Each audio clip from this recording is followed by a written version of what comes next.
आप देखेंगे भारतीय टॉर्च इस तरह के थे, ससुरा में महीना में 50 रुपया के सेले लग जाता था, चलाइए तो फिर ढीला हो जाता था, चलते चलते बुझ जाएगा। एक बार हमारे यहाँ सांप निकला था, खोज रहे थे तो बुझ गया। यहाँ पे चाइना आया तो देखा लोगों की सोच कैसी है, तो चार्जिंग वाला टॉर्च लगा दिया, अलग से चार्जर नहीं, उसी में एक तो दे दिया कि भैया पीछे से चार्ज कर दो, आगे से फोक्स मारने वाला लगा दिया, खड़ा कर दिए तो इधर से चौड़ा रोशनी मारेगा, कस्टमर के हर एक डिमांड को पूरा कर दिया। वो अलग बात है कि अभी मोबाइल का फ्लैश लाइट इतना ना आ गया है कि अब टॉर्च धीरे धीरे विलुप्त हो रहा है। मेरा कहना है कि इतनी चीज को जोड़िएगा, बहुत से ऐसे चीज तो आप जानते नहीं है जिसको यूज करते हैं कि वो चाइनीज है। आप दो चार चीज जानते हैं, एक तो मोबाइल, टीवी, ये सब चीज जान गए कि चाइनीज है, भगाओ इनको भगा देने से चाइना भाग जाएगा। नहीं, हमको ये मौका नहीं गंवाना चाहिए। भारत सरकार चाइनीज सामानों पर 31% टैक्स लगाती है।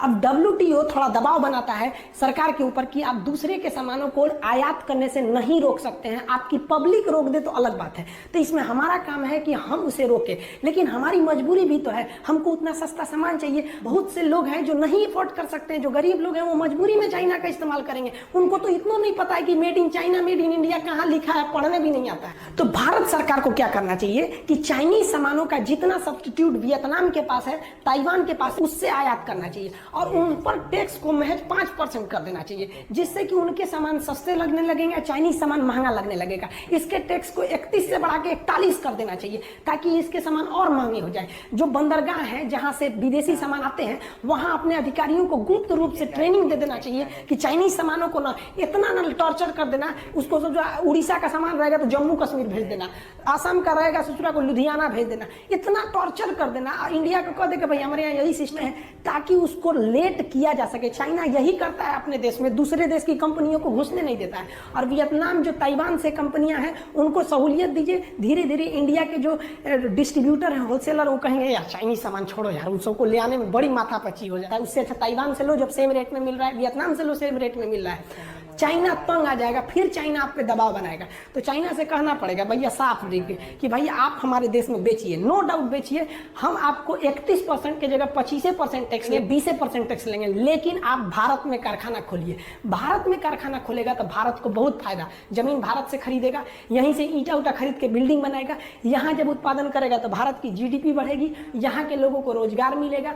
क्या अपने यहाँ से मजदूर थोड़ी लाएगा, ले आ दिया तो और फायदा। क्यों? क्योंकि जब आप देखिए पटना में लड़के पढ़ने जाते हैं, दिल्ली में पढ़ने जाते हैं, तो बाहर से जैसे लड़के आते हैं ना, तो वहाँ का मकान मालिक राजा हो जाता है कमा के, वहाँ दुकानदार, सबको फायदा हो जाता है। तो और अच्छा है ससुरा, चाइना से लोग आओ यहाँ पर, यहीं के सामान खरीदोगे, यहीं पे घूमो फिरोगे, और फायदा हो जाएगा।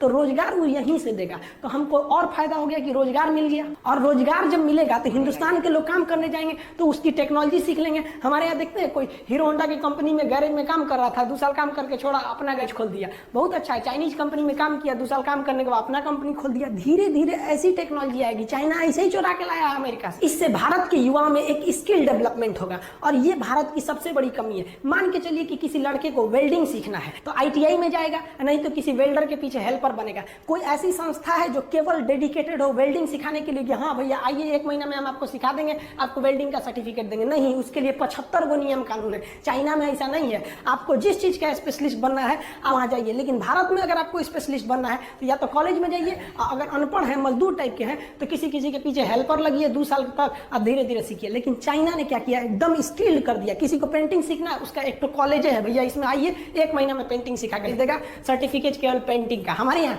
ITI, IIT, BE, BTech, MTech, lab मार डालेगा उसको पढ़ा के। जो चाइनीज ऐप है जैसे टिकटॉक है, VMAT है, VChat है, बहुत ज्यादा 52 से ज्यादा ऐसे ऐप है जिसको सरकार ने बैन किया है, उस पर निगरानी रखने के लिए कहा है, अभी बैन नहीं किया है। ये अपना डाटा जो है ना उसको स्टोर करते थे चाइना में। जैसे मान लीजिए आप शादी में गए, कोई रिकॉर्डिंग किए, तो वो रिकॉर्डिंग कहाँ आता है? आपके मेमोरी में। हम ये यूट्यूब पे वीडियो बना रहे हैं, ये ना आपके मेमोरी में ना मेरे मेमोरी में, ये कहाँ गया? तो ये यूट्यूब के सर्वर में गया। तो भारत सरकार को भी चाइना के जितने भी ऐप है कहना चाहिए कि भैया तुम ऐप आओ, क्योंकि तो तुम तो है प्ले स्टोर पे, हमारे पे तो हो नहीं, आओ, लेकिन तुम जितना डाटा यूज करोगे ना उसको भारत में रखना पड़ेगा।